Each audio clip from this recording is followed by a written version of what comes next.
Bismillahirrahmanirrahim. Next poem of Sare is the means to attain a happy life. कि यानी कि वो कौन कौन से तरीके हैं जो कि अच्छी ज़िंदगी जिससे हम अचीव कर सकते हैं, हासिल कर सकते हैं। या इसका हम टाइटल एग्ज़ाम में हमें ये सरे और वाइट का ये बेनिफिट है कि इसकी जो फर्स्ट लाइन है, जब आप पोइम क्योंकि गो थ्रू उससे करते हो तो फर्स्ट लाइन को भी आप एज अ टाइटल वहाँ पे लिख सकते हो। हम भी यही करते रहे हैं। मैंने ज़्यादातर ये इसका फर्स्ट लाइन का ही टाइटल यानी कि जहन में रखा था, ऊपर वाला नहीं, बल्कि सर ने कटवा दिया था कि ऊपर वाला आप रहने दो। हाँ, यानी कि अगर आ जाता है इस पोइम में से तो हम टाइटल लिखेंगे कि ये जो पोइम के जो ये लाइन्स हैं ये माई friend the things that do attain, इसमें से आएंगे। लेकिन वो आपको खुद डिपेंड करता है, अगर आप ऊपर वाला याद करना चाहते हो नीचे वाला up to you. My friend the things that do attain, the happy life these is I find, the riches left not got with pain. My friend the things that do attain, वो कहता है यानी कि वो हमें कह रहा है, राइटर सरे जो है वो हमें कह रहा है कि माई फ्रेंड मेरे दोस्त, the things that do attain, वो तमाम चीज़ें जो हमें इख्तियार करनी चाहिए, the happy life these I find. अब वो कहता है नीचे जो मैं तुम्हें बातें बताने वाला हूँ ये तमाम चीज़ें तुम्हें अटेन करनी चाहिए एक अच्छी ज़िंदगी को, एक खुशहाल ज़िंदगी को गुजारने के लिए। वो कौन कौन सी चीज़ें हैं? The riches left not got with pain, वो कहता है कि तुम अमीरी की तरफ मत भागो, तुम अमीरी को तर्क कर दो। तुम ये ना बस सोचो कि मेरे पास हर वक्त दौलत ही दौलत हो, नोट गोट विद पेन, और तुम उसे जो है बहुत ज़्यादा तकालीफ के साथ हासिल करने की कोशिश ना करो। यानी कि तुम ये हर वक्त ना सोचो कि तुमने परेशानियों में सिर्फ इसलिए घिरे रहना है क्योंकि तुमने जो है वो दौलत हासिल करनी है, इसके लिए तुम बहुत ज़्यादा अपने आप को तकलीफ़ में ना डालो। दी फ्रूटफुल ग्राउंड, और तुम अपनी फ्रूटफुल ग्राउंड से हम रहा है कि अपनी सेटिस्फैक्ट्री लाइफ गुजारने की कोशिश करो। यानी कि हर हालात में, हर तरह की सिचुएशन में अपने आप को सेटिस्फाई फील करो। यानी कि ऐसे फील करो कि जैसे कि तुम एक फ्रूटफुल ग्राउंड में खड़े हुए हो, ठीक है, तुम्हारे चारों तरफ जो है वो खुशगवार फल ही फल हैं, फ्रूट्स ही फ्रूट्स हैं, फ्लावर्स ही फ्लावर्स हैं, ठीक है। अपने आप को बेजा तकलीफ में ना डालो सिर्फ दौलत के लिए। The quite mind peaceful mind, और तुम अपने जहन को अमन पसंद बनाओ। दी इक्वल फ्रेंड, और तुम अपने दोस्तों में इक्वालिटी रखो।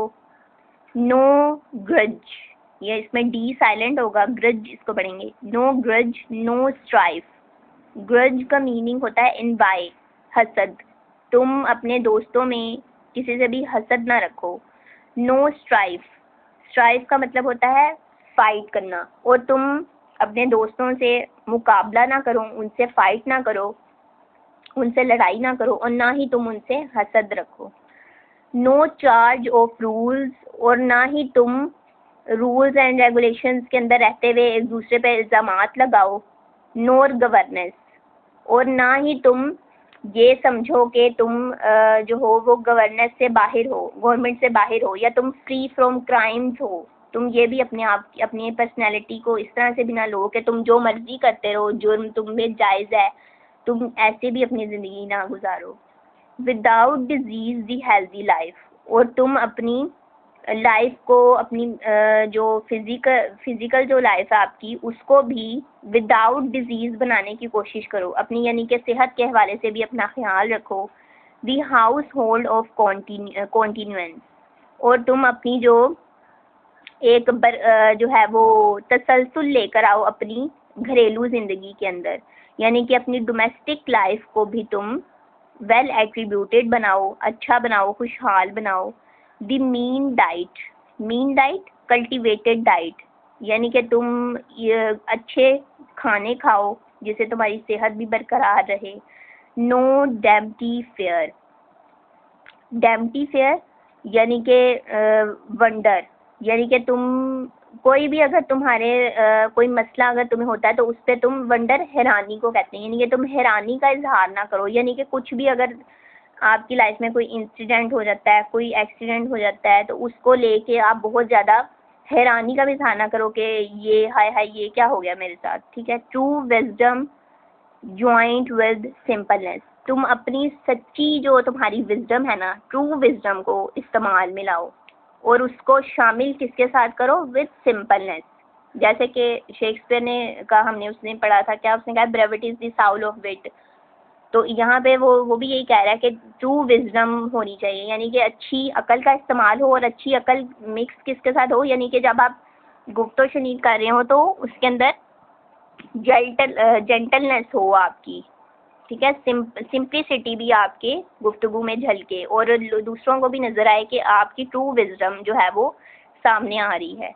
यानी कि आप हिपोक्रेट ना बनो, ठीक है। इसमें आप ये भी ऐड कर सकते हो, he night discharged of all care. और वो कहता है तुम्हारी रातें इस तरह से होनी चाहिए जो कि, यानी कि आपको तमाम तर वरीज से डिस्चार्ज हो, आप तमाम कोई परेशानी आपकी लाइफ में ना हो, और जब आप रात को बिस्तर पे लेटने के लिए जाओ तो आप बिल्कुल पुरसकून हो, पुरसकून नींद आपको आए। Where wine the wit may not oppress.